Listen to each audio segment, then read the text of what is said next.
I just hit champion, and I want to talk a little bit more about the deck that I used to do it. It's one of my favorite decks that I've ever played in TEPPEN, and the sad part is I feel like it's going to be dismantled in August, and that's because balance changes are on the way, and I would like to think that Gung Ho is going to target some of the cards and hero arts that are really popular and arguably busted, and this Ashura Senku build certainly fits that mold as much as I love it. You've probably seen it on the ladder a few times, and there's definitely a few different ways to build it, so let's take a closer look. Here's a version of the deck that I used to get to champion. I'm going to talk about some of the choices that I made, and I'm also going to talk about some cards that aren't on this list that you should consider running. A lot of this is going to depend on what you're running into on the ladder primarily. Think of them as tech choices. So let's take a look at the deck as a whole. First off, we're using Ashura Senku, which is one of Akuma's hero arts. It's 16 AP to make one of your units invulnerable for 10 seconds. That is invulnerable to damage and being selected by your opponent, whether that be with a hero art or an action. It does not make them immune to destruct effects that don't specifically have to target in that way. So as an example, Alexia Ashford is a black unit that can destroy a unit when she hits the board. That kind of immunity isn't present with Ashura Senku, just so you kind of get the idea of how it works. This deck can be built, like I mentioned before, in a lot of different ways, but mostly what this deck hinges on is the strength of Astalos. This card came out in Haunted by Memories. It was when it first unveiled, everybody was talking about how this unit is going to be an absolute monster. It's got fantastic art and the stats on it are great. It's a 3 MP cost monster that's a 1/5. It's also got flight. Now whenever you play it, you're gonna have to sacrifice 3 life, but every time you resonate, that gives +1 attack.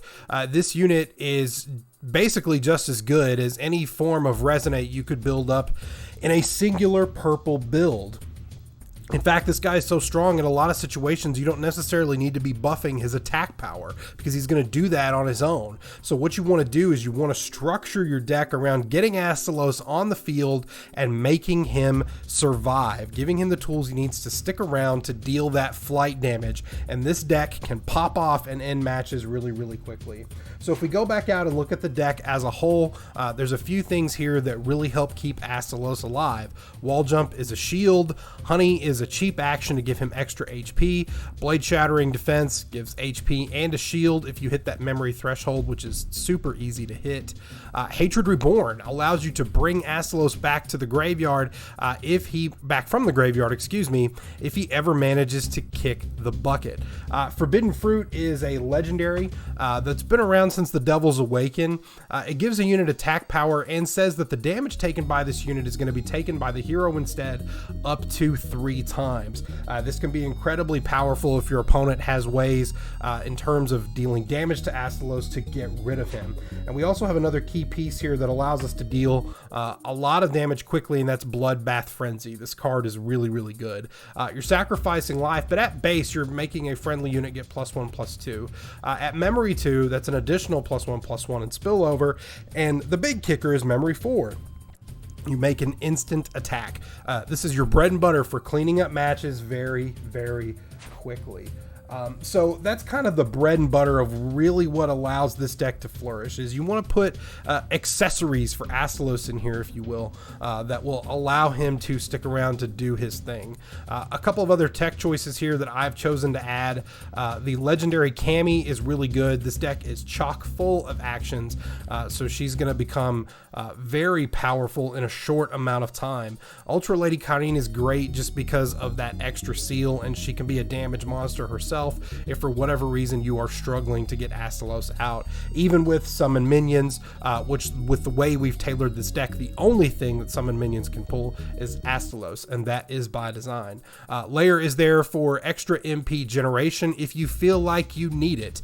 Not every variation of this deck runs any form of MP boost. It's not entirely necessary, but the extra shield and having an extra body out there certainly doesn't hurt in a lot of situations, so you should consider running her. And a couple of other cards here that we haven't talked about yet. One of them is Possessing Malice, and the reason that this is in here is for two reasons. Number one, this is going to get your Astalos out of tight situations, because what it does is it destroys a unit and then returns it to the same board slot. Now you're going to take some damage for it, and the unit won't arrive if that board slot is filled for whatever reason. But let's say your Astalos is going to be targeted by some big damage, and the only thing you have is this. This will get that Astalos out of a tight spot. Granted, it will be a fresh Astalos, but you will also have another copy to be fetched with Hatred Reborn. And since this deck is built on allowing Astalos to flourish, this isn't a bad idea. The last one I have in here is kind of a luxury legendary, certainly not one that I would go out of my way to craft, but if you have it, you could certainly include it. That is Bolt Reaver's Valor. You're again sacrificing life, but the ability to give extra attack, flight to a unit if it doesn't already have it, so if you're working with something that's not Astalos, and you know, all this extra attack and agility. It's fantastic. So this is just one way to build the deck, but there are some other tech choices I want to talk about. Many of these tech choices are going to be cheap actions that can benefit you and allow you to stick around longer to let Astalos do his thing. Raging Dust Cloud is one of them. It's just 1 MP, which is a cheap resonate for Astalos, and you're giving your hero a shield. Another one that I have seen used in a deck list that was shared by True Asian, that is Exploding Lightning Rod. This deals flight damage to a random enemy unit with 5 and remove flight. Basically, you're dealing 5 damage to a unit with flight and makes it not flying anymore. This is to get rid of any pesky flight units that could be blocking your Astalos from dealing that sweet, sweet damage.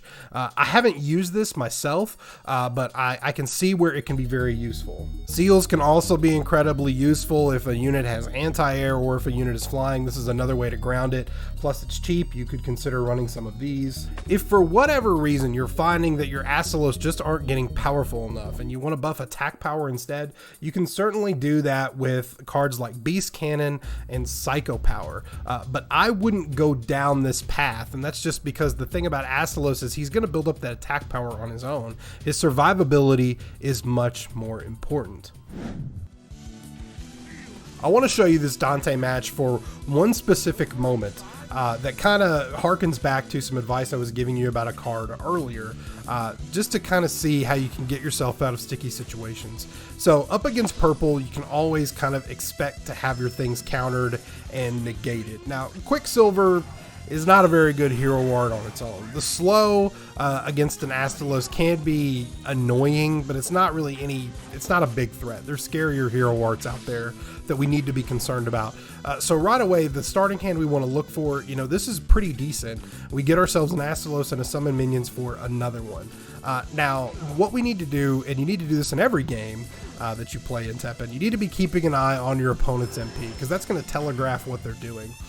So I play Forbidden Fruit as a bait, because he has tons of MP, and this is exactly what I wanted. He goes for the brainwash play, and we counter with Possessing Malice, which is absolutely fantastic. So what's going to happen is we're going to lose that Astalos in the top, and we're going to get a new one. But what that does is it removes targeting for the brainwash. So he just spent all that MP and didn't get anything for it. And on top of that, we now have an extra Astalos in our graveyard to be fetched by Hatred Reborn, which is great. Allow us to kind of run away with this match. Even though he's been throwing some halts here and there, it's not anything super scary, because we've got cheap actions that are going to allow us to build up our board, give ourselves immunity if the halts just become too much for us to handle, and we've actually got a Bloodlust in our hand for an instant attack whenever we happen to need it. On top of that, all these actions are playing into the memory count we need for the legendary Cammy to come online and really be a big threat. Not that we're in bad shape here, we're actually in great shape. Getting rid of the brainwash really puts us in a comfortable position, and now we're just playing. And whether or not he has no options whatsoever, or he's cycling cards, or he's demoralized, at this point we have a big, scary board that is going to be difficult for him to contend with. So we go for the second Bloodlust instant attack to try and close that out. He's got 10 MP, but he's going to allow that attack to go through, and that is going to close that match out in just 45 seconds.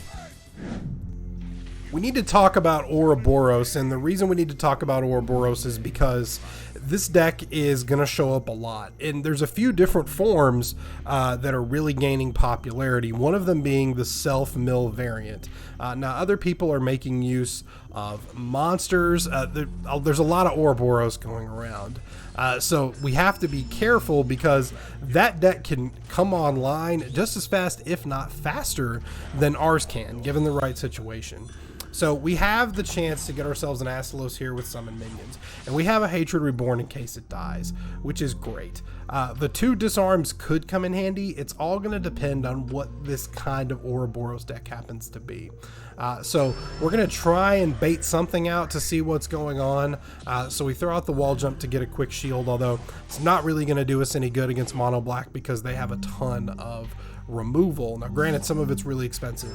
Raw Devil Joe coming out, leaving him with 2 MP, and because I was hovering with a seal, I sealed this, which is not smart.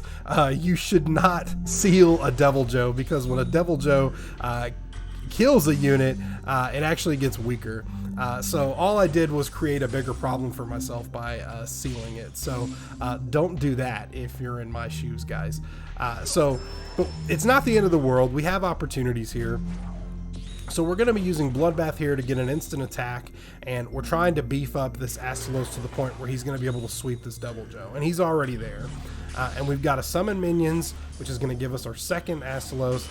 Out he comes, and then up top comes the new Majini card. But because he still has a pretty sizable deck, and it goes in that top slot, he's not really going to get any benefit out of it. He's going to be rebirthing for units here, just to try to throw some kind of pressure on what I've got going on. But you'll notice we've got a Hatred Reborn in hand, we've got some seals, we have Possessing Malice, and what he's doing now is he's thinning out his deck. He's thinning it out to the point where he only has the revenge units and the ones that get super powerful when you only have 15 or 10 cards remaining in the deck. He's trying to come online quickly, but we have come online very, very, very, very fast. So another Devil Joe comes out, and we're throwing down Bolt Reavers purely because I want the damage immunity from Ashura Senku. That's what I want.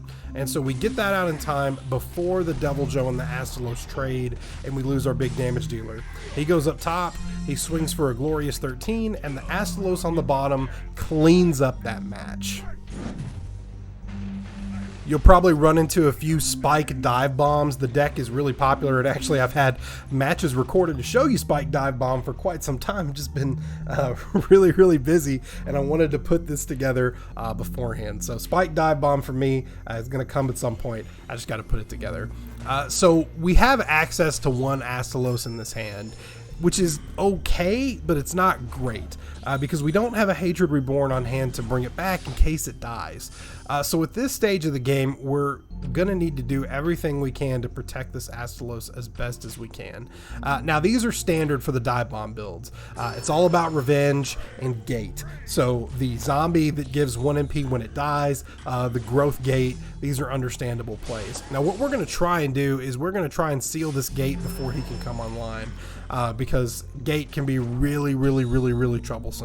So I'm gonna throw out the seal here to try and make this gate a lot wimpier, and we managed to get that off successfully. But again, we're still in a position where really the only ways we can protect this Astalos are with shields, buffs, and Possessing Malice if we really need to get it out of harm's way for something super scary. Conspirator Speech, I wouldn't classify that as something super scary, especially when the memory count is so low. So the Raging Dust Clouds here, the shield your hero that I mentioned before, being used here to give yourself some cheap buffs. So now Mega Tortoise comes out, and this card can be super, super scary because every time a unit dies, he's going to be dealing some damage. So I want to seal it right away. He's going to Hatred Reborn to try and fetch something. So again, we're trying to get ourselves into that Ashura Senku territory so we can protect this. He goes for the Liberating Slash, but he's not going to get it because we have a shield. And that's enough to demoralize him, and he actually scoops that one up.